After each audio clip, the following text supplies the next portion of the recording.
Uninfluenced, you sticks. Here You we may are. notice we're in a different spot. My wife left me, so we had to move. Is that what happened? This is the professional version of the couch. Yeah, this is a casting chair. We can't The chair actually, you can grab onto it. She can grab onto it. get that bitch leaning this way. Grab, yeah, They're good chairs. you're right. Where are we? Exactly. We're in a building. Zach. Well, that's true. But the folks at home, people don't watch; they listen, The right? folks at home, this ain't NBC, man. Well, I'm looking out for the podcast listeners. All right, those people are. So, out. what was it, 3-4 months ago? Yeah, probably. We started looking into getting us a new spot. We stumbled across this place, and then month and a half of remodeling, taking out the green carpet, the mustard yellow walls, and the ketchup brown freaking interior in this motherfucker. It's still not where it needs to be, but No. but it's at least a blank canvas. So Yeah. We started moving stuff out of the studio for Uninfluenced because, well, I'm moving houses because my wife left me. She didn't leave me. She didn't leave them.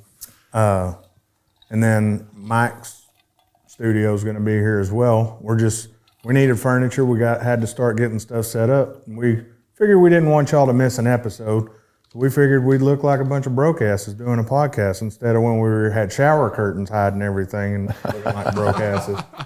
They were good-looking shower curtains. Yeah. Yeah. Soundproof shower curtains. that's right. Those are fucking curtains. Yeah, fucking curtains, Is literally. that what those are? Legitimate. Curtains for banging. Yeah. Yeah. My neighbors could never hear me banging my wife. In the Last studio? night we got a complaint. Yeah. Did you? No. Been cooler if I would though. You should have.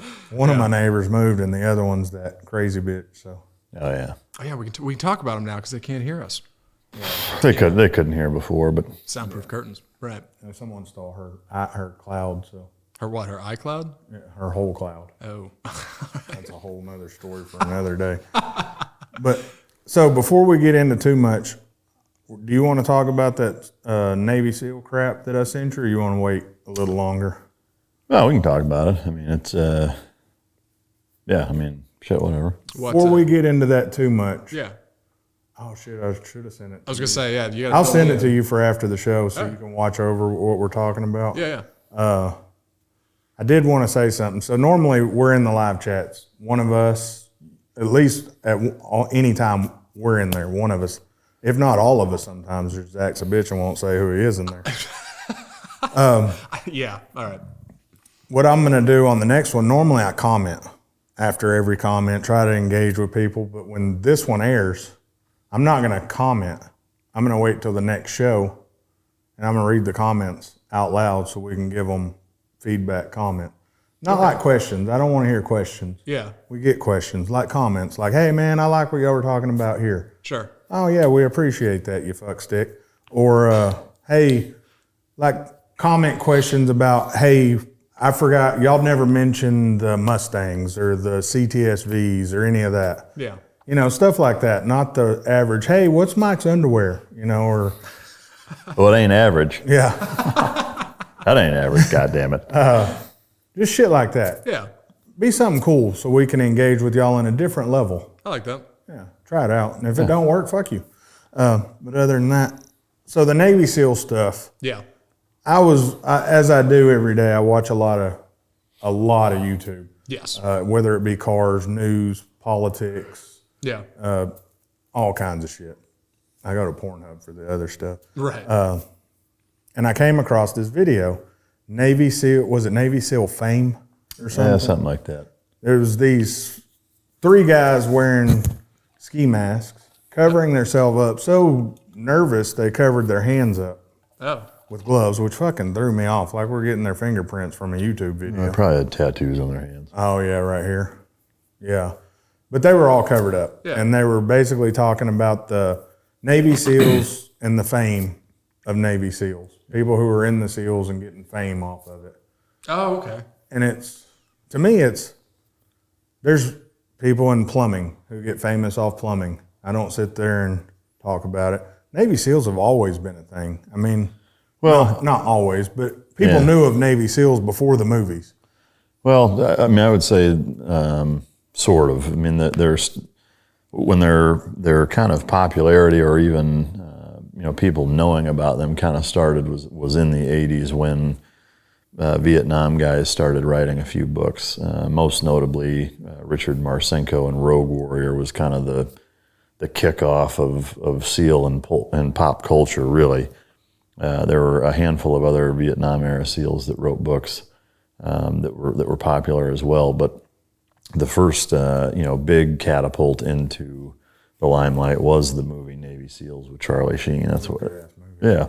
And that's really where the introduction to the SEAL teams for your average everyday citizen really came from. And then there were other movies and series and books and magazine articles and shit after that. But that was for sure the catalyst that really kind of started it all. And for my generation of SEALs, like, you'd be hard pressed to find a single fucking guy that went through training and actually made it that wasn't at least somewhat inspired by that movie. For sure, they'd seen it and thought it was cool and whatever. It's just part of it for whatever fucking reason. I think that movie did a remarkable job at glorifying and making the job seem like it was the coolest job in the fucking military. Yeah. Because the guys were cool, what they were doing were cool, like their banter and brotherhood and shit was funny. Like it wasn't, it was a little cheesy, but it's more funny. Like you watch the Chuck Norris Delta Force or even like Rambo and it's like, it's over the top fucking cheesy. Yeah. Whereas these guys, it was more funny, funny and... Yeah, how guys actually, so brotherhood. So like that just kind of, like I said, catapulted it into the limelight, and then from then on, it's just gotten progressively bigger and bigger. Where I would say there's been a huge shift, and let me take one step back to your point of the article in terms of kind of what they're bitching about is people taking credit for or what do you want to call it, profiting off of or pimping the Trident or whatever is that, that's their concern and their heartburn. So I'll get to my thoughts on that in a minute, but I want to talk a little bit about kind of chronologically how it continued to manifest and get to that point, which was, I want to say 2005, I think, or so, is Act of Valor. Mm-hmm. Or maybe it was 6 or 7, I don't even remember, but that movie started out as a U.S. Navy endorsed recruiting video that they had hired. I think it was called the Bandito Brothers. It was the production company that the U.S. Navy contracted to make like a sexy, edgy, recent or modern recruiting video that seemed like a movie trailer. Yeah. And when they started doing it, they were like, dude, fuck, this would be a great movie. And so they approached the Navy about making it into an actual full-blown fucking film, and they agreed to do it. They used active duty SEALs. Some of them were active, like in platoons. Some of them were instructors. Full-blown guys that had been to combat that were right in the thick of operating, did all of the actual tactics and operational stuff of the movie. And so...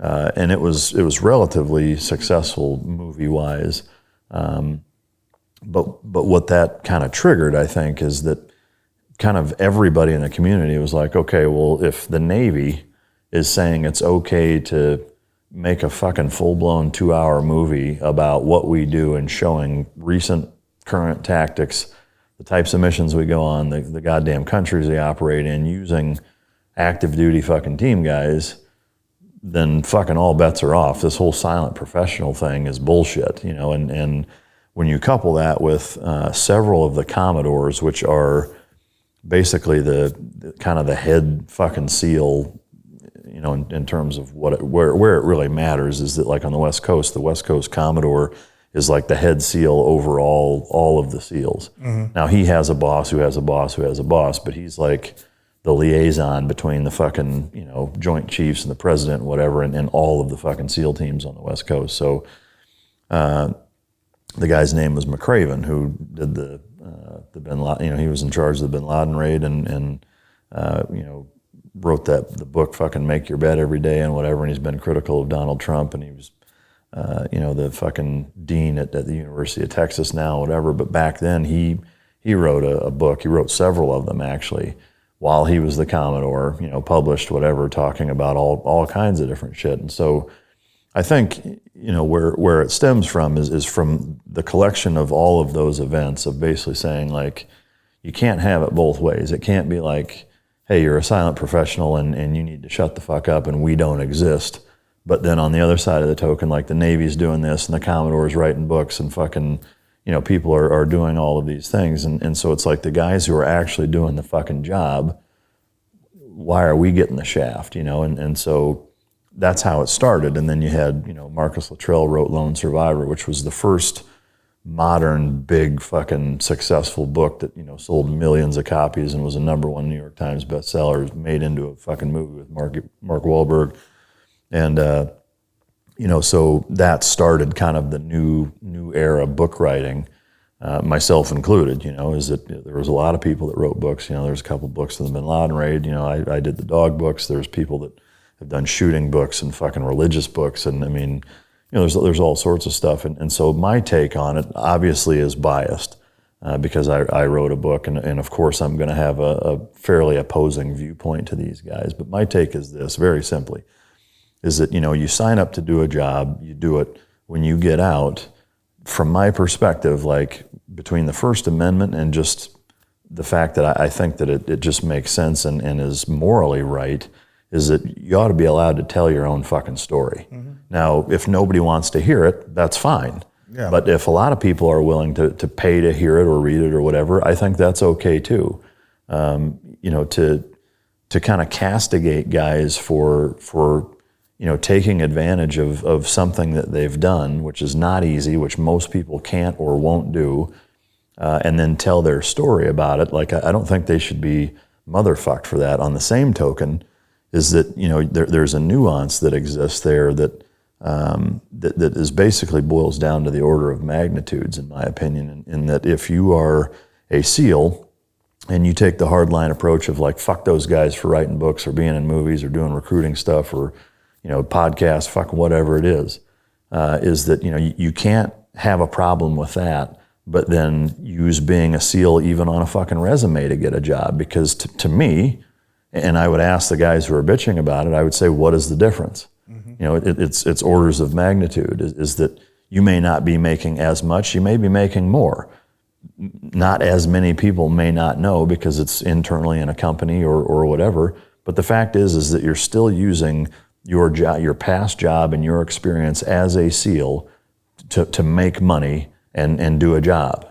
Just because it's for somebody else or only a few hundred people know about it, to me, that doesn't make it okay. Like, it's either wrong or it's not wrong. So like, to me, if you're you should shut the fuck up and never say that you were a SEAL and God damn you for making a dime off of that. Like, leave it off your resume then. Yeah. And don't go get a security job based off of, and the only fucking reason you're being hired is because you were a SEAL. Like, well, fuck you, you're a hypocrite then. Mm-hmm. So either have a huge problem with it and live 100% by that, or shut the fuck up and let everybody do what the fuck they want to do. I mean, that's why we joined the military, is to fight and put our lives on the line and serve our country, to be afforded and given and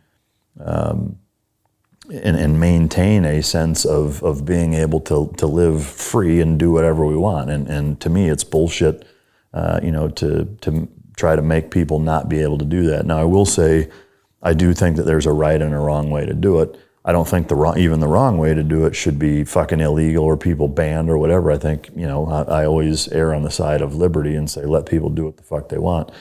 From my perspective, like, if you're representing the community, do it in a positive fashion, know what the fuck you're talking about, and shed a positive, good light on the community. Mm-hmm. There have for sure been books or personalities within not just the SEAL community, but in special operations or military-wide, that have not done that. They either didn't know what the fuck they were talking about and they just make whatever group that they're a part of look like a bunch of idiots, or it's a negative connotation to it, and it seems like it's just kind of banking on using the quote unquote SEAL card to get attention for whatever they're trying to get attention to. But again, I think, that's still to each their own. Like, that's not how I would do it. But to me, ultimately, like if you sign up to serve and you do that job, you ought to be able to fucking tell that story. So long as you're not, identifying capabilities and putting other guys' lives at risk. I mean, it was one of the things that I, consulted a lot of other handlers and a lot of friends of mine and had them read the book before I published it to make sure that there wasn't anything in there that was going to put any of our guys at risk. Not talking about capabilities or thresholds of the dogs or how to defeat them or anything like that. To try to make sure that I was, at least doing right by the guys that are still doing it. But so that's ultimately my take. Now, I will say, even with those guys, like, they have the right to bitch about that. I have the right to disagree with them and say I think it's fucking lame, Mm-hmm. But ultimately, I just think you got to let people do whatever the fuck they want. But no, and me not being in any of that, that's totally how I saw it. I mean, your first text back to me after watching it was my exact thoughts. Basically, fuck them. Yeah, but I mean, they have the right to say fuck me for writing a book. I have the right to say fuck you for having a problem with it. Yeah, I mean, my way of looking at it is, okay, you get all this special training, kind of like what you said with the resumes. Okay, so you don't put that on there. Granted, we all know military don't make a ton of money. No, they don't make shit. They don't make shit. So, yeah, you're supposed to get out and go be where you can't go to the CIA or anybody else and say, hey, I'm a SEAL. Y'all looking for anybody? Yeah. Well, no, you can't do that now if they do it your way. So you can go to Walmart because now you're what, 30? Yeah. What skills do you have? Well, from high school to here, I was just kind of didn't do shit. I can't tell you what I did. Like, okay, well, fuck off then. Like, you have no skills. Yeah, I mean. So if you don't use that in any kind of way, the next thing you're doing is, hey, would you like fries with that? Yeah, I mean, to me, the direct transition from, being a SEAL or anything like that into CIA or FBI or, any of those types of things, because the nature of their work is supposed to be similarly quiet, I think that's fine. The problem that I have is it's like if you're going from being a SEAL to getting hired on to be a strength and conditioning coach at a college or a fucking, an insurance salesman or, a fucking business guy or whatever, is that the fact is that you're going to put that on there because it fucking looks good. Yeah. Is that any prospective employer, if you're looking at a sea of candidates and they're all basically similarly qualified, but this one was a SEAL on top of it for 8 years, of course that guy's going to fucking stand out, because there's very, very few people that can say that they've done that. And it highlights, a sense or a level of discipline and commitment and what have you, so that's more who I'm talking to, because that's what most guys do. I mean, most guys don't get out and join the fucking CIA or whoever. I mean, some of them do, but a lot of them go do, normal shit, or they apply to college or, whatever it is. And that's just my take, is that if you're going to take that hardline approach of keep your fucking mouth shut, then you should live by that to a T. Yeah. And if you're not willing to do that, then you're a fucking hypocrite, in my opinion. Fuck up. Yeah. Go ahead. And if they ever see me again, last episode I said, you can attempt to beat the shit out of me, and you may do it.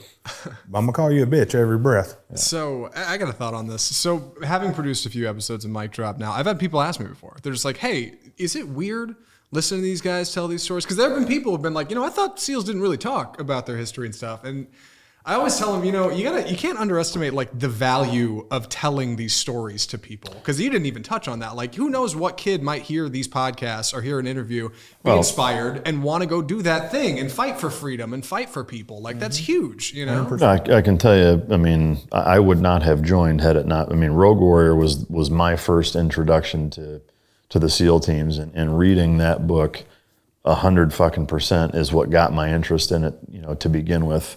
In conjunction with a Popular Mechanics article. Yeah. Which, if you're comparing apples to apples in terms of content being out there that's giving away the playbook, the Popular Mechanics article was tenfold more... exculpatory, I guess. Well, yeah, I mean, just like it gave, what weapons we use, what missions we do, where we go, where the fucking, where the teams are based at, what the basic training looks. I mean, all of it. Huh. Whereas Rogue Warrior was a fucking, basically an autobiography of a guy, or a memoir of a guy's time in Vietnam, which was at this point 25 years later, or 20 years later. And, for me, it was damn near 30 years later. But, it's just, to me, like, there's not just the inspiration and serving, but there's the element of, like, it's history, and you should remember those things, right? And they should not be forgotten. And the things that the people and dogs and communities that do these things, their stories should be fucking told. Now, again, I think there's a right way to do it, and that you shouldn't be like, almost making it like it's a debrief where you're saying, oh, this unit was here, and here were the guys that were on it, and this is what they did, and this is how far they walked, and these were the weapons they carried. Like, no, you don't have to get that fucking in depth on it, and you shouldn't. Yeah.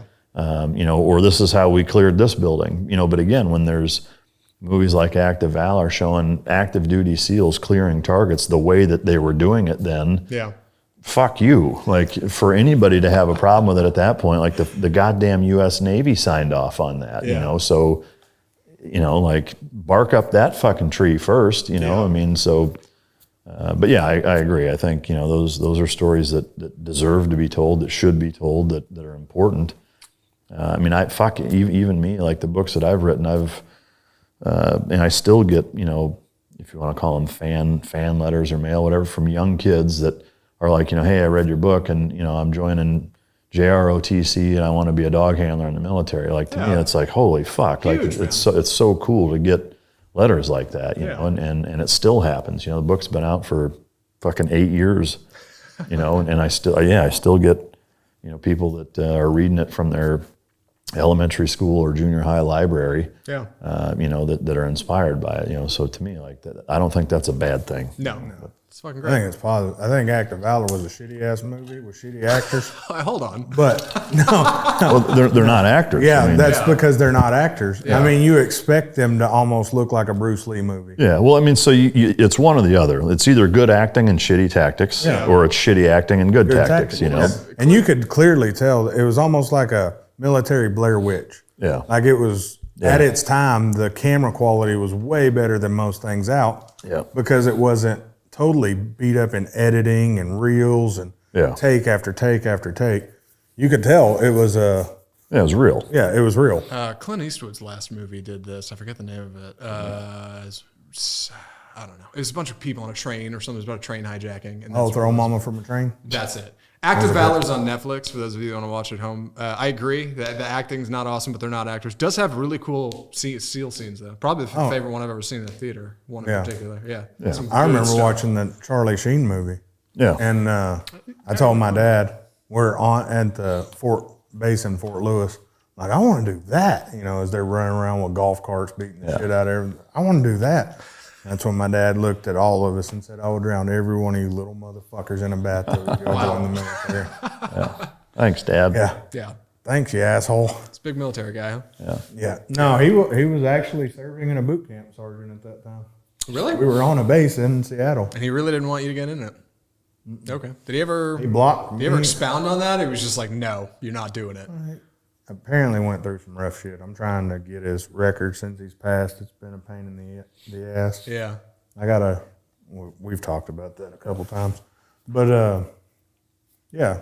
So, I mean, to me, I don't see it from an outsider looking in. Of course, I'm not in, so I can't really be fully say yes or no. But like you said, you're inspiring people. If your book inspires 10 people to go be dog handlers, SEALs, Rangers, do some fucking good. Anything. Yeah, well, not talking about it, how many did you inspire? Yeah. I mean, there's that. But to me, I think ultimately, at its root level, you have to let people do what they want to do. I mean, that's really it. Whether it inspires people or pisses people off or whatever, is that, the bedrock principle of this country is supposed to be founded on freedom and liberty. And so whether I agree and think that it's good or not, ultimately doesn't fucking matter. What matters is that you got to let people do what the fuck they want to do, as long as they're not hurting other people or stealing shit. You know, Yeah. and you know, yeah, you can disagree with it, but I can disagree with you disagreeing with it. You know, I mean, to me, that's ultimately what it's all about. Is you either stifle fucking freedom or you don't.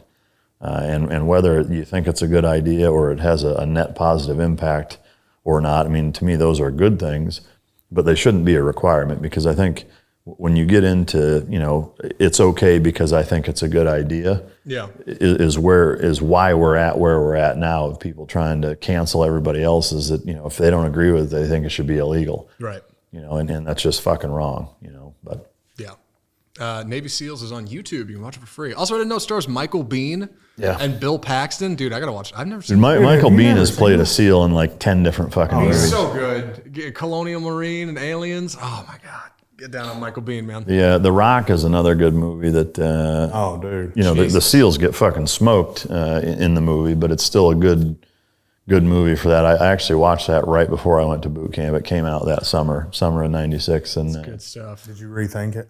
Or did you learn about that? no, Did you so learn about the high I ground? wanted revenge. I was like, these motherfuckers. Mike was like, fuck, y'all don't take a high ground every time. I learned to listen. Yeah, That's great. God, The Rock. He played that too, didn't he? Who, Charlie Sheen? No. Michael Biehn. Michael Yeah. Biehn? Mm-hmm. Was he in that? Yeah, he's the first guy. No, last guy up. I don't remember where he's at in it, but yeah, he's in it. He's not in it for long, but yeah. That I rocks. started thinking about that. Yeah, damn sure is. Guy's cool. Can we get him on the show? So now that we went serious, Yeah. how do you want me to flip? You want me to hard flip this, or Yeah. do you want me to just go into cars? Fucking, you can hard flip it. I don't give a fuck. Okay, so I'm gonna get serious, and I've been asked this. I thought this was something that I just went through, right? Okay. So it's one of those things you go through it, and you're like, "Fuck, I don't really want to ever talk to anybody about this. Shit's kind of embarrassing." Oh, no. And I've had another person bring it up to me, and I'm like, "Shit, this dude has it too." Yeah. Well, that's two of us. Then as time goes on, you know, you start hearing, "Oh shit, this is common." Okay. A bubble fart. Oh, no. What the fuck Bubble is this? fart. It's when you're sitting there. Say we're sitting right now, and I try to sneak one out, but it don't come out, and it feels like a little bubble, and it gets caught between your balls Yeah. and your ass crack, and you're sitting there wiggling around, trying to get that motherfucker to go front or up the crack of your ass. Oh, my God. You know what I'm saying? I do know what you're saying. That's what's sad about this. Yeah. Well, here's what's fucked up, right? My wife gets them too. I bet she loves you talking about it. Yeah. I mean, almost everybody does. But think about it. A dude, you know, our shit gets trapped by our balls. It's just in our taint sitting there. There's nowhere for it to go, unlike a woman where, And she says it just, damn, ain't that a bitch. yeah, That's a shame. you imagine going in for a kiss, your wife sitting there wiggling around and shit, as she's wiggling trying to get this, and that motherfucker comes up the front. Breath smell like ass. Boy. That brings a whole new meaning to queef, though, huh? Yeah. That's for sure. Dude, your push smell shitty. Yeah. I told you why fucking You really front to back. You flipped this right over. You're right. Yeah, man. I had to think of something. I'm like, this is gonna get serious quick. Somebody sent a message in on that? Dude, I get some of the weirdest fucking messages. Like it's one of those things to where I love talking to the community we have because they're fucking awesome. Yeah. But it's some of the shit I get. It's like, bro. Yeah, you got too much time on you. Yeah. Like the one dude that you told him, dude, if you can listen to the podcast and work out, you're not working out hard enough. And he said, I've now decided to just eat milk duds and listen to Mike and then go work out later. Yeah. I like his style. Yeah, me too. No, I get some fucked up shit. Like the dude I was telling you about. I got one guy, he was from another country. Yeah. He ended up telling me to go fuck myself. I wonder why. Dude, well, no, I was being nice with the people that message. I try to be as nice and cordial. Yeah. Answer what I can. Treat them just like we would talk right now. Right. And I don't even get on the level me and him get to off there. I mean, off there, I'm real fucking crude. But you're pretty fucking bad too. Who, you guys? No. He may be worse than me. I probably am. But I try to be cordial. And I was telling Mike, dude, I got this guy, and he just keeps on. So I ignored him. You know, Mike's like, just ignore him. You can't get to all the messages. There's Then a he lot. just keeps on, and the motherfucker says something about, I need you to tell me this, or I'm gonna catch a plane ticket and come there. I'm like, look, bro, for one, I'll pay for the plane ticket. I'll fuck you up when you get here. This is our own country. Texas is its own. There's the United States and then Texas. A little bit. Yeah. You don't knock or tell. I would never tell Mike, I'm gonna come to your house I'm gonna beat your ass at 3:30. Yeah. I was like, oh, sweet. Fucking Biff Tannen at high noon. Yeah, I mean, you don't do that in this state. Yeah. So I told him, look, dude, I'll pay for the ticket if you.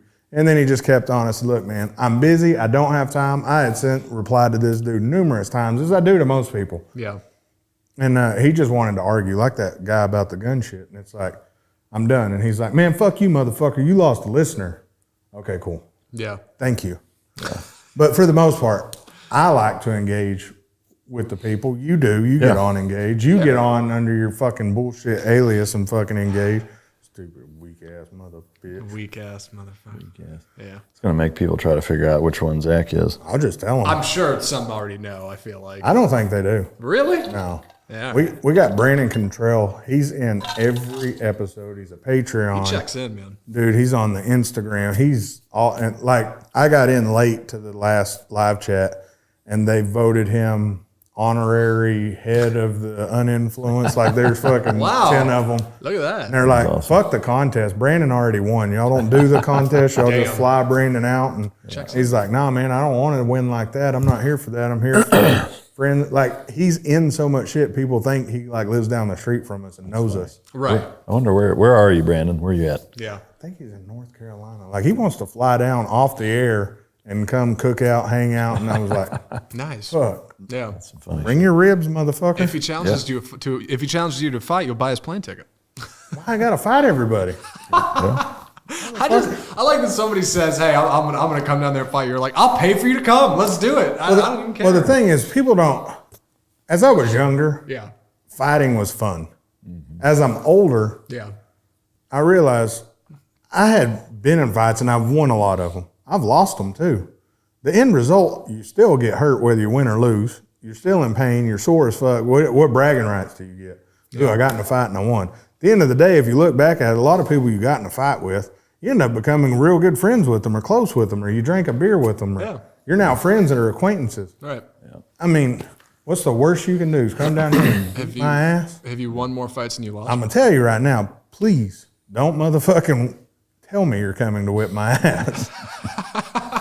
That's just stupid. Yeah. Have you won more fights than you lost? Yeah. Okay. Yeah, but that's part of, you just don't give up. I mean, just like life, you don't give up on shit. Right. You know, and as I get older, as I was telling a guy the other day, me and Mike have had this talk before. Now it's harder. It's mentally harder, almost physically harder to have someone talking shit to you and turn around and walk the fuck off. Yeah, it's not easy for sure, but Because I don't know about you, but if I get in that situation, like the other day, that shit day you were having, yeah, if I get in that situation, that hour or fucking 30 minutes of hell don't just stop when I'm starting to calm down. I could be at dinner at 7 o'clock that night if this happened at 9 a.m. and be like, this motherfucker. yeah. You know, that shit just comes back for a good day. You know, that shit's still there, but you walked off and you're a bigger person for it. And your parents tell you as you're growing up, it takes a bigger man to walk away from a fight than get in a fight. I mean, I think it takes a smarter man more than a bigger. I mean, because it's at this point in today's day and age, like getting in a fight is there's so many negatives or drawbacks to it. They're weak now. Well, I mean, not even that. It's just like, to me, like the potential trouble that you put yourself in a position to get in by getting in a fight is almost never worth, no matter what the outcome is. I mean, there's not many positives. You know, like you said, even if you win, you don't really win. And it's not just about being sore or hurt. It's that, you know, you'll probably go to jail. You'll probably get sued. You know, like, so to me, that's just not worth it. You know, and I had I think I mentioned this before on here, but when I had that guy, Bill Rapier, on, that was a dev group guy and you know, lives in rural fucking Idaho or Washington State, somewhere up in there, that, you know, like all he does is prepare. Like, you know, he fucking dry fires first thing in the morning, you know, whatever. And I did that and shot my wall. yeah, that's good. Don't clear and safe before you do that. Just trust that it's not loaded. You know, but asking him, he's like, you know, you have to look at the big picture, and that, you know, if somebody's disrespecting your wife or saying shit to your kids that's fucking with them or whatever. He's like, yeah, it's really hard not to engage stuff like that. But, I always have to look at what is my main priority, and for him, and same with me, same with you. I mean, same with most people, I think, is that, if you have kids, like your main priority is to raise your family and provide for them, to be able to protect them, whatever. And so long as they're not in imminent danger by somebody, if somebody's just running their mouth being disrespectful or whatever, you should just let it go and walk away or just get out of the situation or whatever, because as soon as it gets physical, then, kind of all bets are off, and you never know what's going to happen. Yeah, it may just be a fight and nobody gets seriously injured, and that's kind of a best case scenario. But what if that guy pulls a knife on you? What if he pulls a gun on you? What if he's got 4 buddies in the back and you have to pull your gun and you end up shooting and killing all of them? Or whatever, or you get stabbed and he gets shot, or vice versa. I mean, it's just like, so then what? It's like, was that fucking worth it? No, it wasn't. And that's very, very possible. A lot of people carry guns, a lot of people carry knives. There's people that are hopped up on fucking drugs. I mean, not everywhere, but there's enough of them. I mean, typically the type of person that's going to that point to where they're going to start running their mouth in public, face to face about, to some grown ass man and his wife, like right there, that's a red flag that something's fucking wrong with this dude. Like he's either on drugs, or he's that fucking pissed off, or he's got that little to lose, or whatever else. It's like, most normal people don't do that. Yeah. So if that's taking place, like that's already a big checkbox of the shitty category that's probably not going to go your way. Even if you win, again, it's like you're probably going to end up losing way more in the long run. And so I think that's a really valuable way to look at it, in that you have to prioritize, like what's the biggest, most important thing that I'm trying to accomplish. It's not making sure that I whip my dick out and make sure that it's bigger than this guy's, and that I'm not going to let him get away with disrespecting me in public. It's like, it's ultimately an ego thing, and if your ego gets the best of you, there's almost no instances where that ever pans out as being good. I mean, I can't think of any. I can't think of any that. So it's just better to fucking not do that shit. But. Yeah, I think the last physical fight I was in a bar fight. Oh yeah, I won. Where was it? Silver Saloon. Oh, is it in town? Yeah. I didn't know if you were in Vegas or somewhere cool or anything. But. No, I almost. You saying it's not cool here? Yeah, I've never been to Silver Saloon. I don't. Oh, it's not cool. But my brother's buddy was singing on the stage and shit. I didn't fucking know that. And my brother went to high school with, played football. He was there. I get a call from my brother as I'm sitting there talking to the cops. Hey man, did you just get in a fight at Silver Saloon? Nope. Really? So-and-so said you did. Said they walked you out in handcuffs. Say, man, see what happened was, but seriously, the next day, I didn't feel any better about myself. Yeah. I got in a dumbass fight over some stupid shit. I had a fucking huge bruise right here from jumping up, it's 3 tiers. I jumped a tier, grabbed the dude and fucking hit him. So my weight, his weight right here, just huge bruise. Yeah. I'm sore. I don't feel, like I said, don't feel any better. Yeah. And the shit could have went way bad. Dude could have broke a beer bottle, fucking cut me. Dude could have, his buddies could have jumped in, and it could have got stupid. When we were younger, we could get in fights. There wasn't as many knives, guns, shit like that. Yeah. Nowadays, it's, I seen this shit on Call of Duty, so I'm gonna try to kill this dude, or do dumb shit. Well, there's so many. Everybody walking around's got a 5K fucking camera in their pocket. Oh yeah. With Zoom on it. That yelling World Star every time. Like everything's being fucking recorded. People are crazier than ever. Oh yeah. And the fucking law is stricter than ever in terms of the trouble you get into by fucking with somebody. So. Used to, we could get in fights and the cops would come. As we're teenagers now. Yeah. Hell, probably into my mid-20s too, I would say. Most times cops would come and tell y'all good? Yeah. You go this way, you go that way, get the fuck out of here. Yeah. As you get older, you're both going downtown. Yeah. You give a fuck who did what. So then again, it's going to cost you money because you got to get out of jail, go to court. It's just not worth it. Yeah, it's not fucking worth it. All that from a bubble fart. What incited this bar fight? Do you mind saying? Who started? Okay. So the dude was, I don't drink, and I haven't drank in a long time. The guy was being very disrespectful to all the women in our party, which all the women in our party were drinking, but I'm watching it as, you know how it is to be a sober guy at a bar or anywhere. It sucks. Yeah. Because I can stand my friends drunk because I know how they are. Yeah. I can't stand people I don't know that are drunk because I don't know if this motherfucker's this way all the time. Yeah. So his ability to annoy me went 10 times higher. So as the night goes on, he keeps disrespecting. And I go up, like I said, I was below a level. So I go up to his level and I politely, so he can't hit me, he's standing on the rail. I wrap my arm around his arm, but behind his back to where he can't fucking hit me, you know? Yeah. And I just said, hey, dude, why don't you just calm the fuck down tonight? You know, this shit ain't worth it. You're going to end up getting the shit kicked out of you. It's just not worth it right now. Okay. He was like, yeah, man, I appreciate it. I'm sorry. I was like, cool. And as I walked back down the level, I'm like, oh, we're good. You know, this motherfucker winked at me. And not he winked at me. It was a wink that you could just tell, fuck you, you ain't gonna do shit. Oh. That's all it took. I reached up, grabbed the dude. I even threw him over the bar. Yeah, I mean, but it's a classic. Like that's just 100% ego. Yeah, I didn't have to do that. I could have fucking been like, "Hey guys, I'm done here. Let's go the fuck home." Yeah, it shouldn't have fucking happened. Yeah. The only benefit and the part that does help your ego was my buddy worked with the dude. We didn't even know this, and the next day the motherfucker's eyes swelled shut and the motherfucker could barely see out of one eye. I'm like, fuck. That's funny as hell, but fuck, what if he sues me? What if I fucked his eye up? Right. Man? I mean, that's being an adult. Yeah, there's just too many other things that can go you wrong. Start going through all these other variables. And the only thing that saved my ass from going to jail that night, he was drunk as fuck. And out of nowhere, normally I'll do a bar tab and we split it up at the end of the night. Some fucking odd reason, the beginning of that night, and this is just intuition and the gut feeling we talk about all the time. They say, hey, what are you having? I'll have a Diet Coke.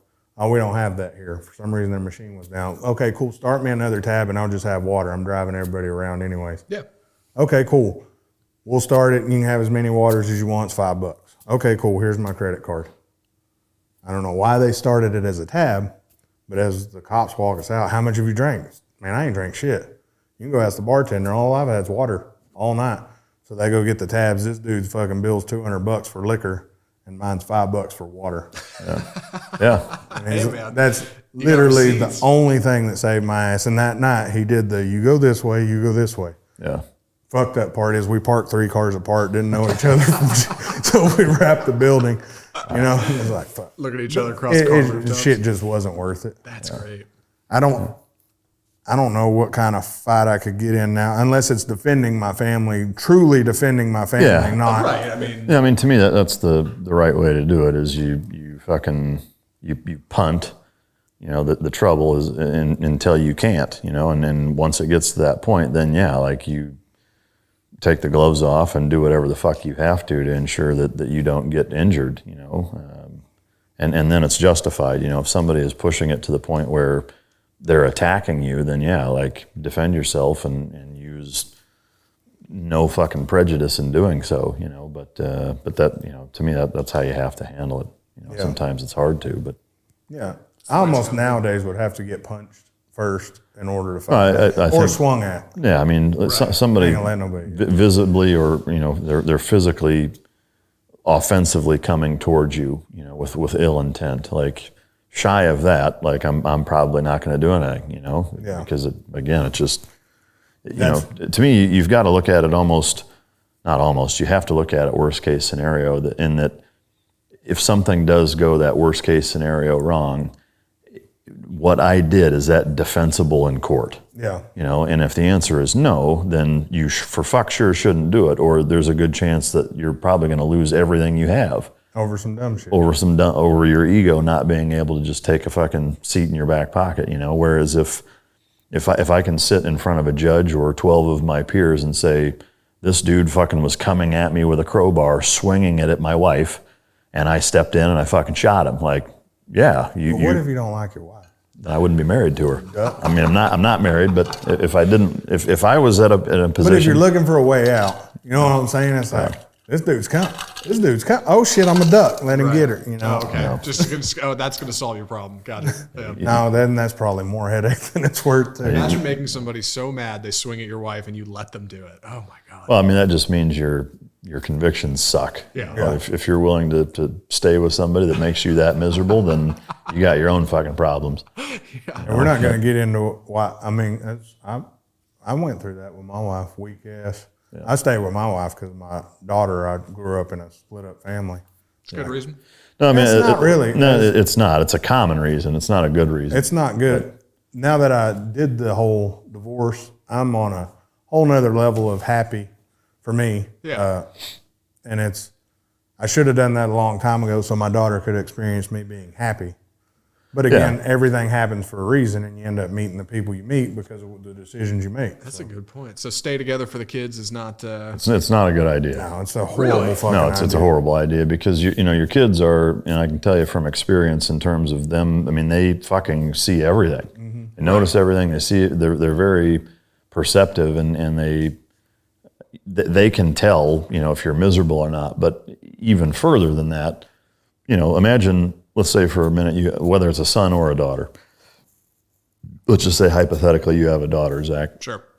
She's 7 years old, right? And she sees the way that you interact with her mom, cold, no fucking emotion, no passion, no affection. Like, is that better? So that, we're at least all here in the same house fucking miserable, and my daughter sees me treating her mom like she's a roommate. And so now when she grows up, her expectation of how a man treats a woman is shitty. Yeah.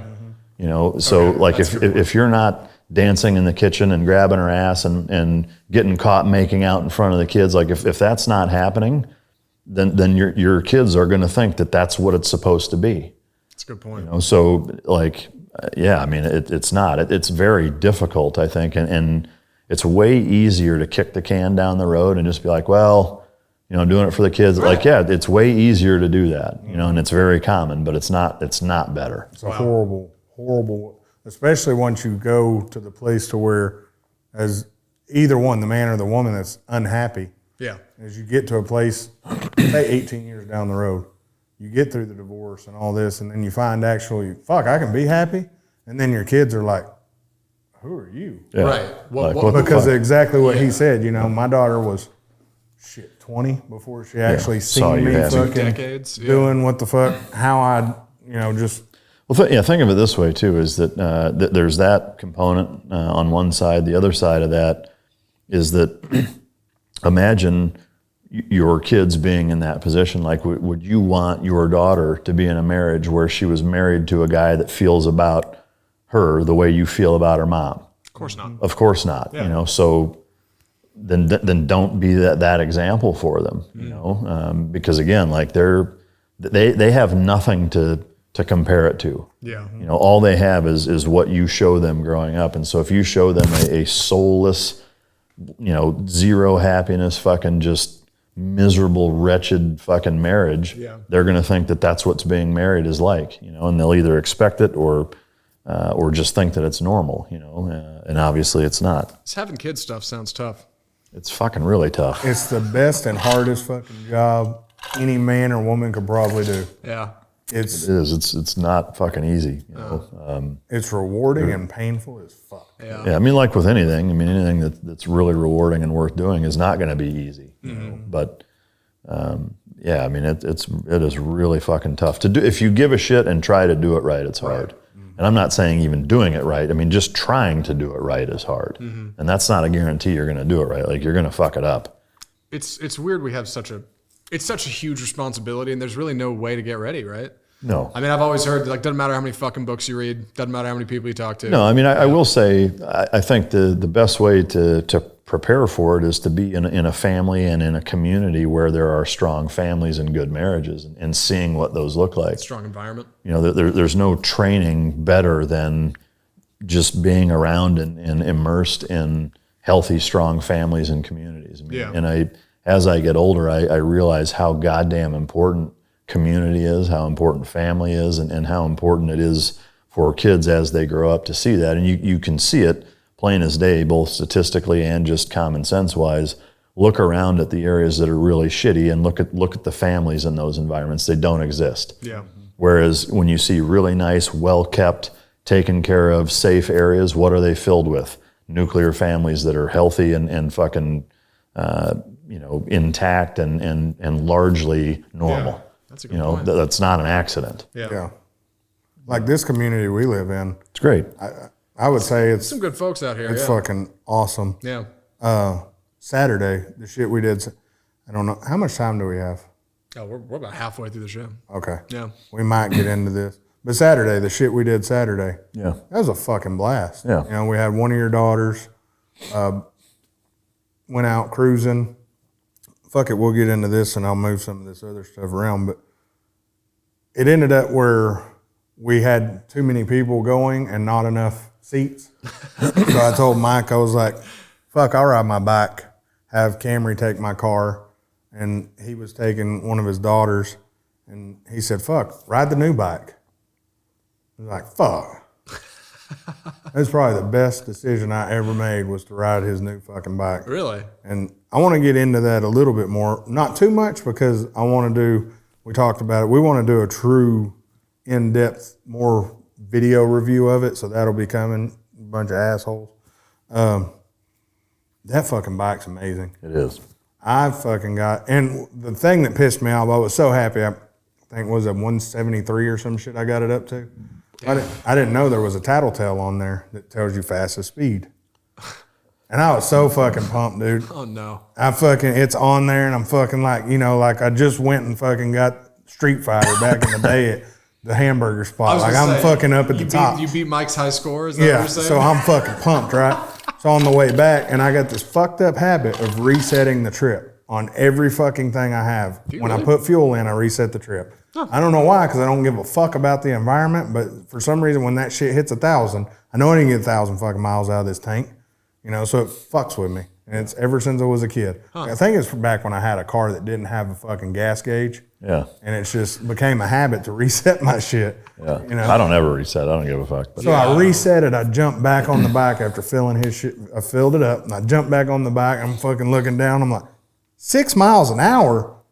That's max speed now, because everything on it reset. Oh, no. So yeah. I was 3 exits from the best. I had 3 exits left on a damn good highway. Yeah. Fuck this. Fucking, I think I got it back up to 155. Good Lord. Yeah. But that fucker is. We both. I could say this. We both overlooked that bike when we were looking for bikes. So this is a bike you talking about last week, right? Yeah, the one. That's the one you've seen. 2021. Well, for folks who didn't listen. The to this Aprilia RSV4 factory. Yeah. Right. Okay. RSV4 1100 factory. Yeah. Got it. But that motherfucker. No, it's a bad bitch. Big time. I'm fucking at 85 one time. I fucking gunned it. I was telling him yesterday at the gas station. I was in a torque band that I didn't fucking know. Again, I don't know the bike. I'm real safe on bikes, other than when I almost got T-boned. If you're in third at 80, you can hit. Yeah, it just. Yeah, you can get right up on it. Ease. Damn. And I went past y'all at one point, and I looked over and I saw your daughter's face, and she's in awe, and I'm like, woof. Yeah, that was awesome. I mean, it's a fucking phenomenal bike. There's no two ways about it. I mean, they did a fantastic job. But I mean, I've been riding it every day. I've been just getting the break-in miles on it. I've got 550 miles on it. I've had it a week. Yeah, shit. When I dropped it back off, I think I had 200 on it or some shit. So you put 300 miles on it this week. Yeah, because my wife saw him the other day, and we have this weird fucking joke. If I see a motorcycle or a Raptor, and we rarely see Ferraris, but if I see any of those, I'm like, that's Mike. And it could be a fucking shit bike. I'm like, there's Mike. Because in all honesty, sometimes you just never know. I'll see some shit, and I'm like, damn, that does look like Mike. Yeah. Sure. And he'll text me fucking a day or so later. Hey man, I just got this. Yeah. You motherfucker. That's great. So when I see anything he drives, me and my wife both, that's Mike. Yeah. That's Mike. And yesterday, Yeah, sure. he pull into the gas station. Oh, that is Mike. Yeah. And then the day before, she was doing it because we do it so often. You'll be by yourself. Well, that's Mike. And she was going to get lunch or some shit, and it's fucking, dude, it's pouring fucking rain. It's been coming down here in Dallas, yeah. And she sees motorcycle headlights, and she giggles, and she's like, that's Mike. And she said, fuck, that's Mike. Yeah. And it's fucking pouring down You're fucking out riding in the rain? Yeah, I mean, not on purpose. I went out for a ride. I mean, like I said, I've been trying to get, for some reason, kind of like with you with the odometer thing, like for whatever reason, every motorcycle I've gotten, as soon as I get it, it's like I can't fucking relax until I've gotten the first service done. So I try to get the break-in miles done on it like as quick as possible. I'm the same way with cars. But so I've been trying to get the 650 on it to get its first service and be ready to really ride or whatever. And I try to, not beat on it too hard. I mean, I definitely wind it up and not redline it, but I put it through its paces, and I like to vary the RPM range. I mean, that's the two big things I say is like, don't drive it like you stole it. Yeah. Don't redline it, and don't, put it on 60 and cruise for 500 miles, like vary the RPM range, whatever. So I just drive it around. But it's been raining so much and wet so much that I've had to like snag little windows here and here where it's stopped raining and dry enough, long enough to go and be able to ride it and not worry about fucking sliding around or whatever. And so there was a couple hour window, and I jumped on it, and I went all the way down to fucking Terrell and got on 80 and went west towards Dallas. I was going to go to 635, but as soon as I saw it looked like That shit was a black looked like cloud. fucking Ghostbusters, fucking clouds rolling in. I was like, God damn. So I, shot up through Forney and came back that way. But then, as I was getting back in, it's like, oh, it's still pretty good out. So I bang a fucking right and try to do another, 5 or 6 mile loop. And halfway through it, dude, it just clouds opened up. I mean, I got every fucking part of me was completely fucking soaked, like I jumped in a swimming pool. I mean, the inside of my helmet was wet. I mean, fucking everything, but It's a neat feeling It because happens. when it first happens, because that's really your first time. That's in first big rain. time in real rain. I mean, I've ridden when it's been a little wet or sprinklier out. I mean, when Clint and I went down to Waco a couple weekends ago, at the start of it, it was drizzly and wet. But that's the first like hard fucking rain I've ever ridden in. So. Yeah, and you realize the bikes can actually handle pretty fucking good in it. Yeah, I was doing 40 around bends, and I was just like, it had plenty of grip. But in your mind, you're like, this isn't going to be good. I imagine it over here, I would have thought that would never Yeah, be I mean, experienced. That's your the first thing went through my mind. Yeah, your first thing is like, I'm on ice skates and the road is ice. Yeah. And when you're on a corner, it's like, turning the skate 90 degrees. But no, I mean, it grips fairly well, especially, newer with the traction newer tires that are controls pretty good, and all of the rider mechanisms that are on it. I put it back into street instead of sport and dialed up all the traction control and all that. And it was fine. That thing has wet, don't it? Mm-mm. What's it? Just street, sport, and then there's 3 different user modes. Okay. It was the fucking day you got your fucking bobber. My ass showed up to the studio and fucking rode home in the rain. Right, yeah. I remember that. I mean, that fucking tire, that's like a fucking BFG Oh, all-terrain. yeah. That motherfucker there didn't have shit wrong Yeah, I with mean, it. you could ride that off-road for fuck's sake. The only thing I learned from a old buddy of mine is when you're doing rain rides, he told me, because I always thought center of the road, and he was like, that's not right. He Tire said, tracks. you got to think, getting the tire tracks, if there's oil, where's it leaking? Yeah. In the center of the road. Yeah. And when it's Tire wet. tracks is wore out, and I was like, oh shit, that makes sense. Same with debris, even when it's not raining, is that, the wherever the tires are definitely the best place to ride. Yeah. I want to get into that bike a little bit more, but I mean, we kind of touched on it quite a bit last time and now, but we talked yesterday. We're going to do We should do a video. Good People got to review. see that thing, man. Yeah. that fucker I want to make sure we video it right, because in all honesty, pictures of it are fucking, and I told him, I said, that's cool. When he sent me the first picture of it, but when I saw it in person, I was like, holy fuck. And I took a picture, I don't know if I sent it to you, but I took a picture, I may have sent it to Tyler, of down going up through everything, and that shit looked cool. Oh, that's cool. Yeah, but it didn't have the seat on it because I ran the battery down. Yeah. Sure enough. Yeah. Yeah. But I like to party. Sure. He came over to pick it up, and I was in a rush, had to take another friend to the airport, fuck my car up, unless I'm trading it in or you're buying it, the car's fine. No, but I had a trailer hitch pin go through the tire. Of your car? Yeah, the pin of the Audi. How the fuck did that happen? I don't know, Zach. What, are you backing it up wrong? It's- Or- no, he was hauling it. Fucking bag it up, bro. You had a trailer hitch go through your tire? Am I listening to this wrong? The pin, the hitch pin through. So there's the pin with the little cotter pin thing that holds it, like That it. just, okay. Got it. Yeah. So, I mean, it's, it's about, you're familiar with that size, right? It's about like that. But what's fucked up, so the pin that holds it into the truck or SUV, Right. that's the part that went through with the pin still in it. Really? And as I pulled it out, y'all were there when I pulled it out. Yeah, and the fucking pin comes shooting out with it.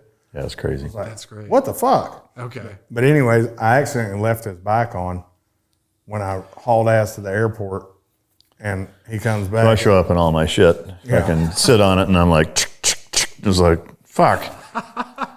So I threw him on my back, ran him home. Yeah. Right. He just took another bike, and then I'm trying to charge it because I have a charger for lithium ion. The shit's not working. Yeah. I take his fucking brand new bike, the back seat apart, and figure it out. But started up, and I'm sure it's been fine ever since. Fine, yeah.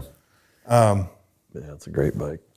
Yeah, I've got a couple more coming that we'll talk about when they get here. But this motherfucker.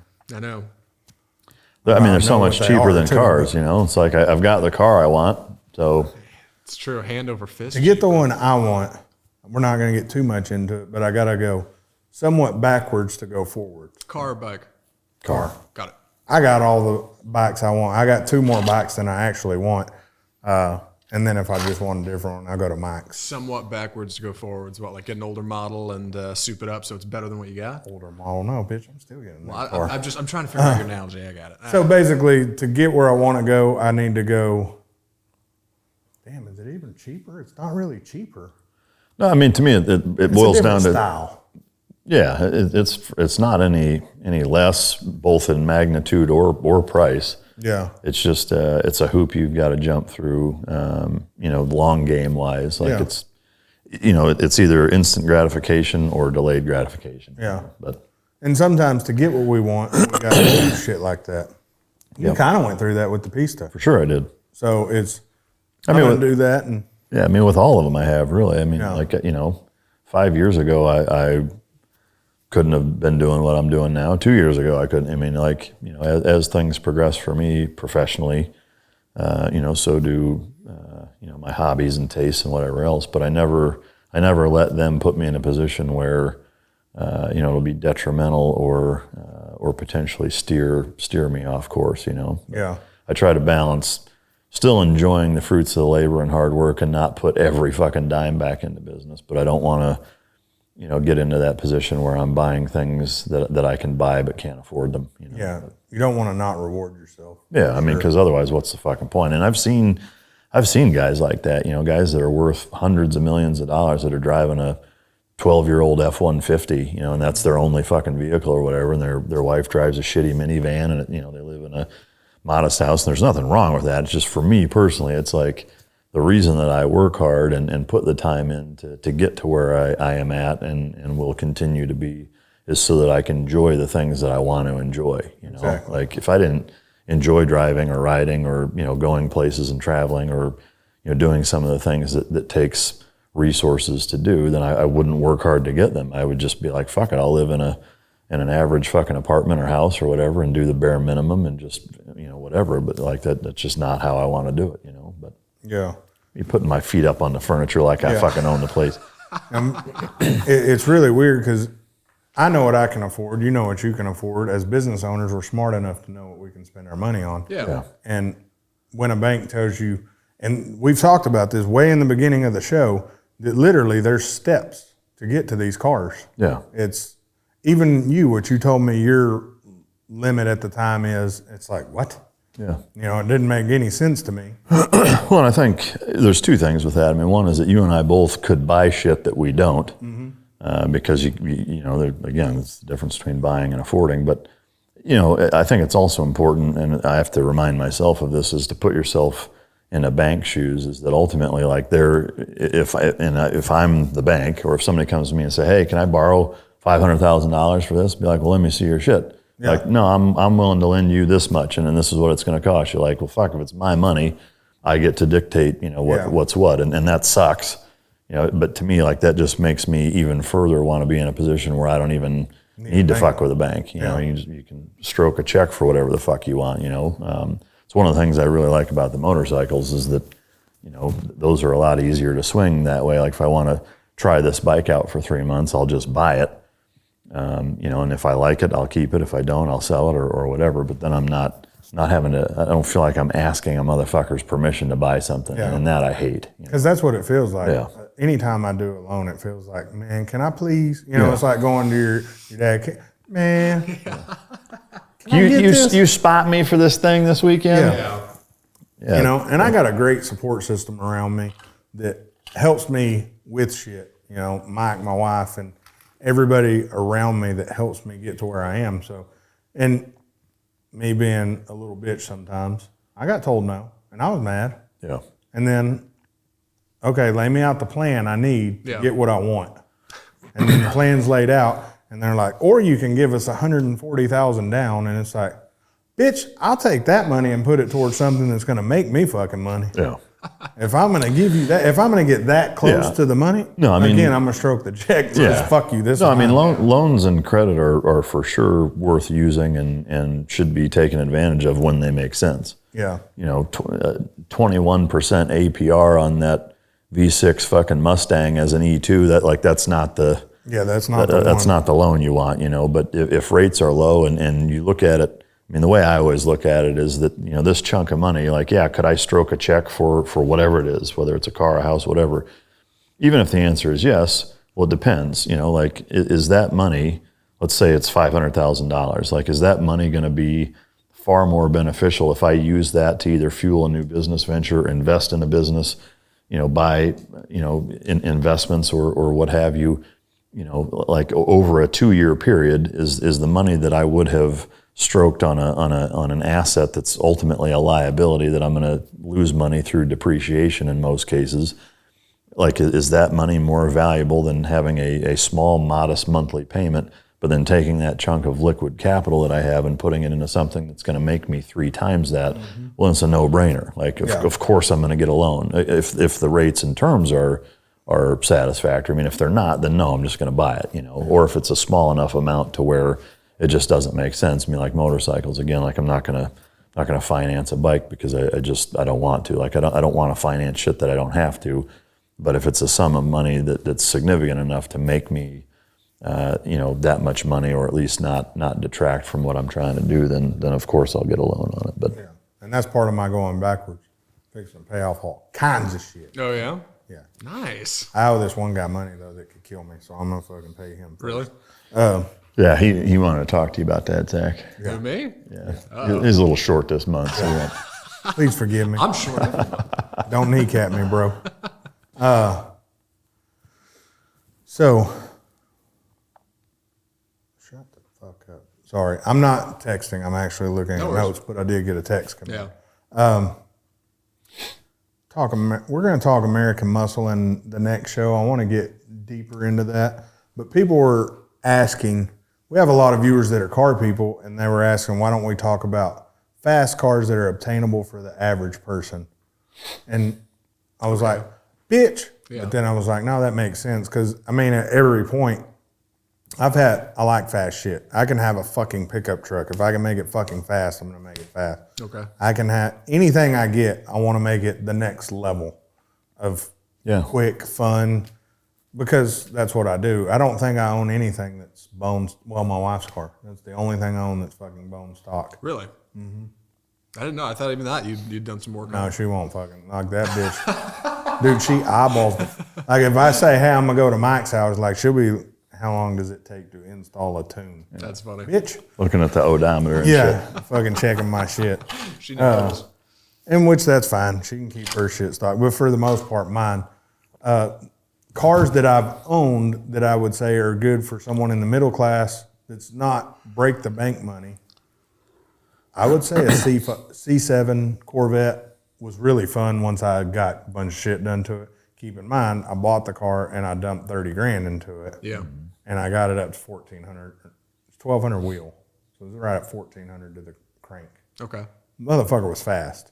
But even bone stock, driving around with some headers and shit on it, that's a great car. I've had a Hellcat. Great fucking car. I've had 3 of those. Trackhawk. What's the budget range on these just for? I would say nothing. I would say 70 grand, 80 grand. Yeah, I mean, even that I think for a lot of people is more than what they would want to spend. I mean, to me, like if you're going like Budget. I'm thinking like 30, 40. yeah, but like 50 budget. maybe? To me, there's three or four cars that stick out. A Mustang, a regular 5-liter GT. There's a lot you can do to those fairly modestly. Taking it even a step further, though, I mean, some of the fucking fast hatchbacks like the Ford Focus ST. That's a good car. There's a lot of shit you can do to that. Even the new Honda Civic Type Rs. There's a lot of shit you can do to those. There's several Hondas. I also, to me, maybe have the viewers that are asking for that make a distinction. You know, are they hell bent on American or whatever? Because to me, like bang for your buck, aftermarket shit and still a really fucking cool car, I think is the Subaru WRX STI. I mean, So if the person watching, because what we're going to do, answer their questions live in the next show. Yeah. Not live, bitch. We still record. yeah, but yeah, put it in the comments on this show and we'll. Budget. Like what kind of budget are you trying to stay within? But to me, like, because those brand new are mid 30s to they high really? 30s, yeah. I kind of want to go buy one. I was looking at it right now. Yeah, premium's 30 for a Subaru WRX. Like that's Well, the STI is the model. you want. that's what I'm looking Yeah, at. because there's Okay. the WRX, then there's the STI, which those are all standard all-wheel drive. All-wheel everything, drive, right? yeah. I mean, they're rally cars, and they're like, you can put a few $1,000s into those and make them pretty fucking amazing cars to drive, and the technology that they get out of doing all the rally car racing is very real world, very applicable that they put into the subsequent models. So to me, that's a great fucking car to have. That's But like 38 starting. I mean, Yeah. I'd say, man. Yeah, that's no, I mean, it's a potent little fucking car too. And like I said, you can do quite a bit to it that's still safe. That's not terribly expensive. That's pretty awesome. When I bought my Forester, I don't remember which one it was, but cause I had 3 of them. But in that process, one of the finance guys at the local Subaru dealer that I was working with had one and had it all fucking tricked out, and he took me for a ride in it, and I was like, Jesus Christ, like that thing was fucking fast, and he had done, I think about $4,000 worth of aftermarket shit. He did intake and exhaust and tune, and I don't know if he did anything with the turbos. I suspect he probably did, but it was manual, and it just, I mean, it drove like a motherfucker, I mean, it was awesome, That's so what's annoying about the high-end exotic supercars, whatever you want to call them. To me, it's annoying, and it's even in the sports car realm of the Corvettes. yeah, If I'm buying the same stuff for the WRX, same length of pipe, same material, yeah, that thing's $400. That same pipe for a Corvette is now $1,200, and that same pipe for a Ferrari, $9,000. $9,000. Yeah, it's crazy. It's fucking stupid. Yeah, Like someone asked me the other day, starting a wheel company, what would you do? I would start a wheel company for fucking exotic cars Yeah. because the margins are fucking like jewelry in the exotic car world. yeah, The problem is, if you want it, you got to pay for it, because I don't want to get the shit off eBay that I don't know what the fuck it is, which in all honesty, it's probably the motherfucker making the high-end shit, sending it to these other people to relabel, yeah, but you don't want to fucking make that fucking deal. And then you come to, I have a Ferrari with, I don't know what the brand exhaust is, but I got a hell of a deal on eBay. yeah. Love that. Yeah. Yeah. But I've been there, the budget cars and all that shit. We need to know a price.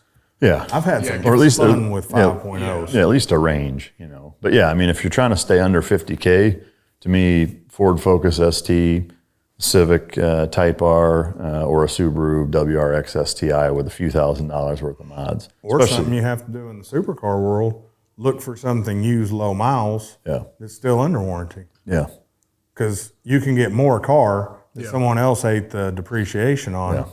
So you can get Corvettes into the 50,000s, and you can get, well, you used to be able to get the Shelby GT350s. They were dropping, but them bitches are going up like crazy now. Really? I mean, if you're trying to stay sub 6 figures, then I would say Mustang, whether it's a 5-liter GT 500, you're going to be pushing 6 figures with it. But the Camaro ZL1, Another good one, cheap, is the Scat Packs. the fucking Challenger or Charger with the Hellcat, or even the 392 in it.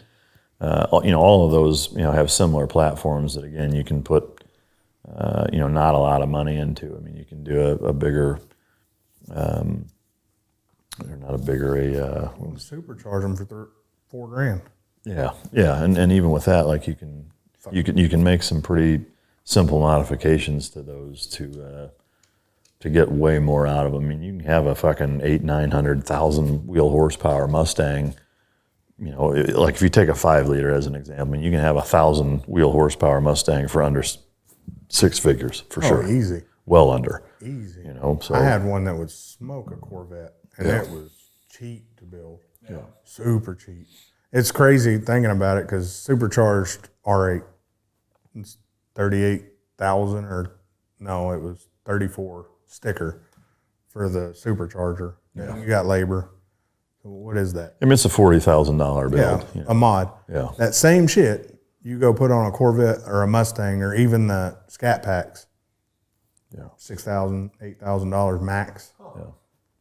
And it's no different. The people who make VF, he ain't making them. He's having Magnuson make them, and it's like, fuck. Yeah. It's that markup game. Yeah. Jewelry.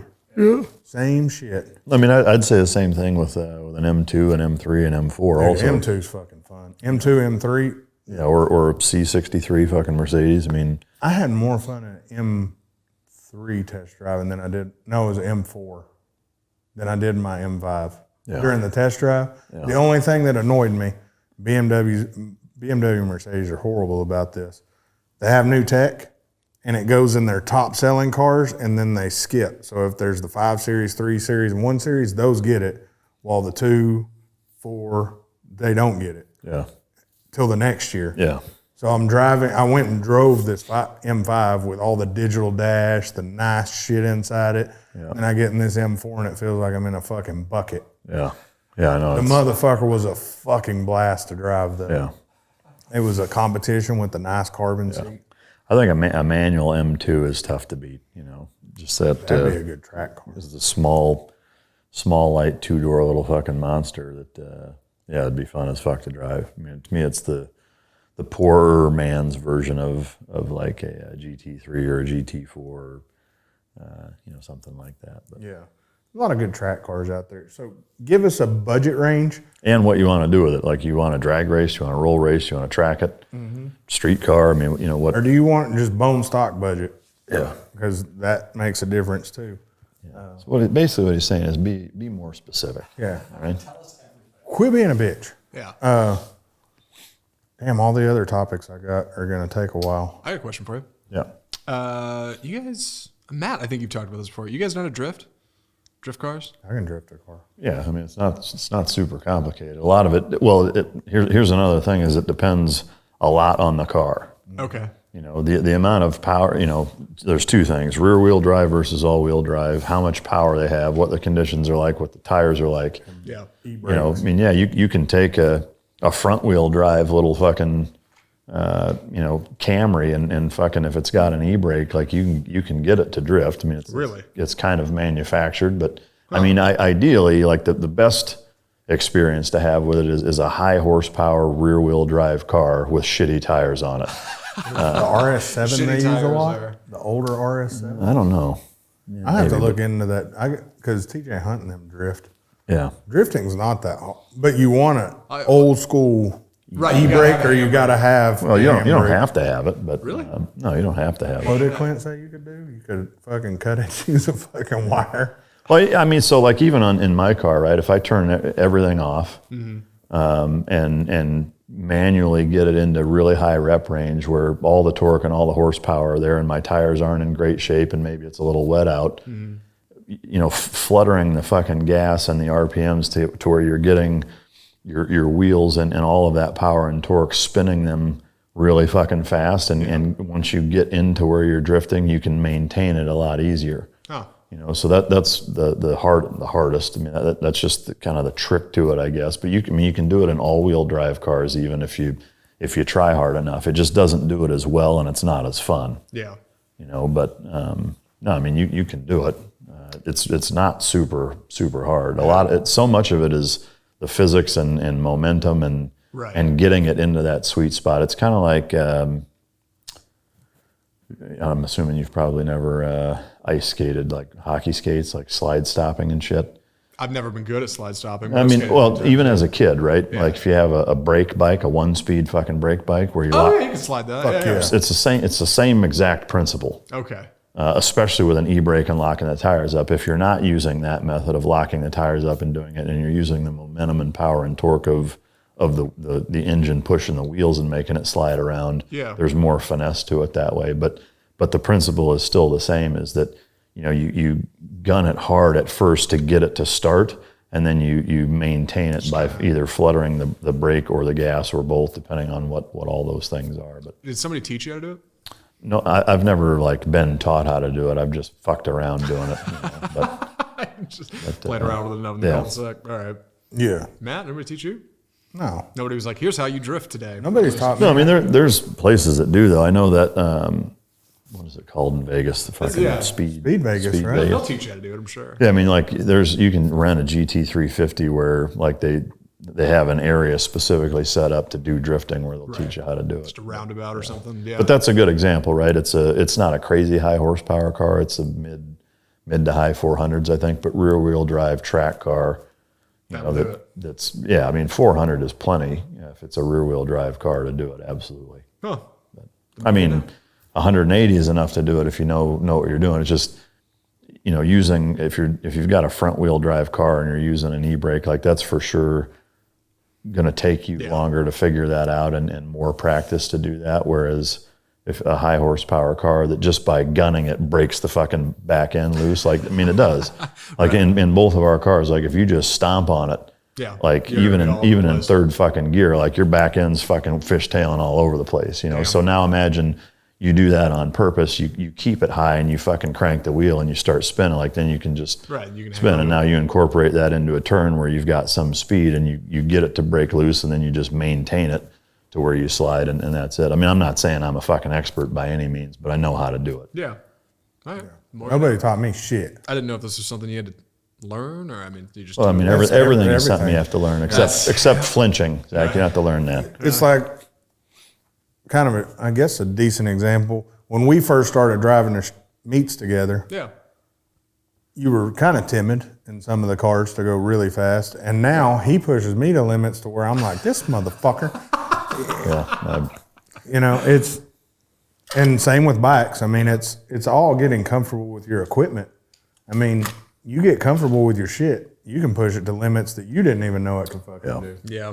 And that's where the car comes in too a lot. I mean, one of the things I've noticed is driving and riding, whether it's bikes or cars, different ones, faster ones, slower ones, just different handling ones, just like with dogs or, grappling lots of other different people. I mean, anytime you do, plumbing, like doing, commercial jobs, residential jobs, all different types of problems is what gets you good and competent at it. And so it's really all the same thing, and I mean, when I first started driving with you, like to meets and stuff, some of it was, just not having as much experience as I have now. Some of it is kind of feeling out, how much you're willing to push it too, but all the way. But you get two fucking AA personalities together with fast cars, and that's a recipe for pushing each other. There's that ego again. But and then you get my fucking wife who will push just as fucking hard as we would. Really? That bitch crazy. Yeah, I mean, on the way to the meet, she was driving. I was driving. She was driving your Ferrari, and I mean, she was rolling with the best of them. Damn. Good for her. Shit. Yeah, I'm on a bike having hell keeping up with them at some point because they would cut. It's not they were cutting them off. They'd catch the gap, and we've talked about it before, which was kind of cool to see what it's like to be passed by two Ferraris actually being used. Yeah, that's got to be an experience. I'm telling you, there would be a gap, and I was giving them room because I could brake harder than them, and they'd be weaving in and out and cutting traffic here and there, and it was like a sea. Like you would imagine how it was for, the Bible, Moses parts the sea, and as they're walking, cars would just close in to stare at these fucking, so I'm like, fuck, trying to find new gaps on a bike to get back up to them. Yeah. And it was a trip to fucking watch because, he was pushing her, and it was like, oh, these motherfuckers. All right. I got a question of road etiquette for you. I thought he said roadhead. Not quite. I was hoping. All right. Say a dumbass consumer driver like me is in the far left lane. I'm gonna punch you in the face. Fast lane, all right? And I'm going pretty fast. Say I'm moving, I don't know, 85 into 65. I'm doing okay, right? But I see somebody like you guys come flying up behind me, tearing the fuck through. Get over. Well, that's what I was going to ask. Would you rather I get over or Reg would be like, just fucking stay there and I'll go around? Like, Depends how close. Yeah, because I mean, because I've seen people come screaming up behind me and I'm like, oh, I better get over. And then I look back and I'm like, maybe I fucking shouldn't. Like, maybe I just that would make it more complicated, right? I mean, my take is that if I'm in that mode where like I'm pushing a fast car, I don't expect anybody to do anything at that point. I don't. Now, if I'm in my truck or driving normally or whatever, and yeah, it's like normal flow of traffic. If I'm being that fucking dipshit, then to me, it's just me, but to me, like I feel like it's my responsibility to watch for everybody and for me to make the accommodations because I'm driving way different than everybody else. That makes sense. Yeah, if you're going 85 and a 65 and we're coming up, usually we're driving far beyond you. Right. Like we're seeing gaps to get in. To me, like ultimately, I don't even care. Like I wouldn't expect you to get out of the way because you'd have to do it right fucking now, and you're probably not going to. So I don't even really think about it. Like I'm looking at. One of the motorcycle adages, look at nothing, see everything, that's kind of the mode you go into where like you're watching every fucking thing and you're looking for gaps a half mile up the road and kind of planning your route that way because you're weaving, so fast you're going past everybody that it just, I don't expect anybody to do anything at that makes point. sense. It is scary. I had it happen in the McLaren. Well, I've had it happen in the Ferrari too. Remember because I told you the fucking hazard light shot on? Yeah. If you brake a Ferrari fast enough, the hazards start popping for safety to let people know, hey, motherfucker. Tell the world, like, hey, something. But I have had that to where I'm fixing to get over to clear somebody, and they're, say, doing 75 and a 60. Yeah. I'm getting over, and they're like, oh, shit, he's coming, and they start getting over as I'm already over here, and it's a bad day. That's what I mean. Yeah, I think, I guess to have an answer for your question, like in thinking about it, I'd rather have everybody do nothing. Right. I'd rather you just stay in your fucking stay where you're at so that I can see the holes and the gaps that I want to go. So anybody moving is just going to fuck that up, honestly. But one thing that does bother me is when people see us hauling ass, and this happened Saturday, people see us hauling ass and they're in a Honda Civic and want to haul ass behind us. And if they can't catch up, they're fucking trying to get on our bumpers. You never know. If he stops and I have to stop, you just bought a Ferrari. Yeah. Or any kind of exotic car. If you're a car person, you want to keep up with a car of any caliber, check if they have ceramic brake options. Do your research and find out what you're following before you try to follow. Yeah, I would say at a minimum, that's hard to do on the fly. I would say at a minimum, don't be in the same lane and behind, be one over. Smart. Yeah. When I'm in Camry's car, being a car guy, if I see you hauling ass, I can keep up to a point, but I'm not gonna get close to you. Yeah. Because if you hit the brakes, I can't do shit. Yeah. Now, if I'm in the Audi, I'm gonna be on his ass, and which we've done that before. I've drove that fucking Audi to where them motherfuckers would be like, I didn't know that car could do that, at Audi. Yeah. And we actually had someone walk up to us at that show who was driving the fucking Audi, and what the fuck's done to it? Yeah. We was thugging. That's great. We was hauling ass that fucking day. Yeah. But carbon ceramic brakes versus regular brakes. Again, knowing the car's studying shit. Yeah. I know what I can and my limitations on what I can and can't drive around. Carbon ceramic brakes are fucking amazing. I recommend everybody buy some. Yeah. I wish cars would just. They should be standard. They would just all have them on every. Like a backup camera, carbon ceramic should be fucking standard. It is a safety thing. Right. Yeah. They're so good. The lifespan on them, okay, charge an extra $5,000 to the car. Cool. Yeah. But if they're doing so many, cost is going to come down to manufacture them. But, man, the braking potential, fuck. Yeah, they're amazing. I think you can get 150,000 miles or some stupid. They call them lifetime fucking brakes because unless you're tracking that car, a common person can't wear those fuckers out like you can your regular brakes. Carbon ceramic, huh? Yeah.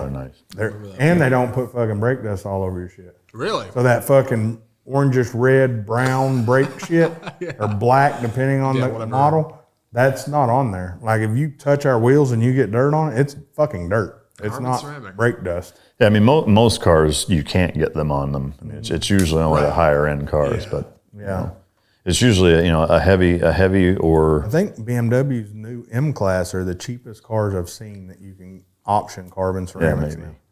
But where they're really important is high performance cars that go really fast quickly, that get fast in a hurry, and then heavier cars. And so a car like an Audi. I mean, to me, like the RSQ8 or the Urus or what, like to me that you shouldn't even be able to order it without them, in my opinion. Same with like the 911 Turbo S. Like that shouldn't be an option. No. Like they should just, and maybe they're not now. I don't know. They're not anymore. Yeah, but they were. Any of the other Porsche below the Turbo S, fucking a GT3 RS, fucking option. Yeah, that's wrong. Fucking way. Bananas. All right. So if I'm at AutoZone buying brakes and somebody's like, "Ooh, we're gonna upsell you these carbon ceramic models," and you tell You're me not going to get carbon ceramics at AutoZone. Don't worry. scam. Is that what that is? All right. If Don't worry. somebody tells you they're carbon ceramic and they're 5 times as much, Yeah. Yeah. Little Timmy ain't going to be a fucking hustle. selling you those at AutoZone or O'Reilly's. Good to know. Yeah. They're amazing. If you drove a car with it, No. once I fix the tire in the RSQA, I'll let you drive that. Yeah. It changes everything. It changes your way of thinking of brakes. I mean, to me, it reminds me of sport bike brakes. Yeah. I mean, it really does. They're that bitey. Yeah. Most of the time. And now when I look at any car, which a lot of the exotics have them, but there's a few that don't. Like when you're looking at the AMGs, the Porsche GT2 or GT3s, and anything below the turbo, you have to literally look at their brake calipers to see, look, does that have carbons on it? Yeah. Yeah. Because if it don't, fuck that car. Wow. It's not trying to be a cocky asshole to spend more money, but I know the limits I'm going to push that car to. Yeah. I got to have the brake. Yeah. To me, brakes are, They're more important than anything else. Honestly. Yeah. I mean, if you want to soup up a car to go fast, you might want to make sure it can go Tires slow and too. brakes. Yeah. Like you need to fucking slow down. Yeah, the 100%. Yeah, shit. All the cars I'm looking at now have carbon ceramic. I'm trying to talk Camry and getting something with carbon ceramic. You got to get stock. It's the only way. Yeah. Fuck her. Get her a fucking Aston Martin DVX. Yeah, no shit. That's a bad Thing's a bad motherfucker. That's what she wants? No. Oh. That motherfucker wants a Hyundai Elantra or some shit next. There you go. I don't give a fuck. Yeah. She says that, but when I go to get it for her, no. I thought she wanted a Tesla Plaid. No, she don't want that no more. She drove one, ordered the S with all the shit on it. Yeah. And as soon as it's coming, she's like, "No, fuck that car." You two are perfect for each other. You know that? Yeah. Yeah. Shit, I've had cars for over a year now. Fucking proud of Shut the myself. fuck. Really? The Audi and the fucking I guess you're right. Range Rover. By God, you have. Yeah. I haven't owned a car over a year in a long time. I admire your commitment. Yeah. Yeah. Need to sell those bitches. Like oil changes. What are those? Yeah. But we good? We're good. Okay, guys. Let us know what you think of the new studio. We honestly don't care though, because we're just going to change it. Well, I mean, this isn't really the new studio. I mean, it's the new room, but this isn't what it's going to look like. So Sure. We got a lot to do. We're still brainstorming. Had to get some stuff moved so we can figure it out. it'll be a work in progress. Yeah. It's going to be cool. How about that? Stripper poles. Good stripper pole right here. We should. As long as it's used. Zach? Yes, exactly. Right. Patreon, Zach's sister on this fucking studio stripper pole. Jesus. You Yes. imagine make that a Patreon exclusive? Yes, I can. Let's do that. Fellas, come on. Yeah. If you're Zach's sister, comment, or there's links in the description to email me and we can go further into helping you get paid. My That's right. God. That's right. We have multiple show opportunities for you. You can employ my sister before you employ me. Hey. So do we, Zach. So check us out. Patreon, guys. Patreon day is going to happen. Someone may win. We got to get to 100. We're over a quarter way there now. iTunes, Spotify, iHeartRadio, Google Play. Like, subscribe, rate, and review. Definitely subscribe. Amazon, bro. Pornhub. I was say we're on that Alexa game, right? Pretty sure. Yeah. And our motherfucking reviews, you guys, if you want to get a fucking laugh, go read our fucking reviews. Like, you go read Mic Drop reviews, and you can tell these are guys who are into politics, and they're fucking Passionate fans. yeah, passionate. You know, they're great fucking reviews. Then you go read ours.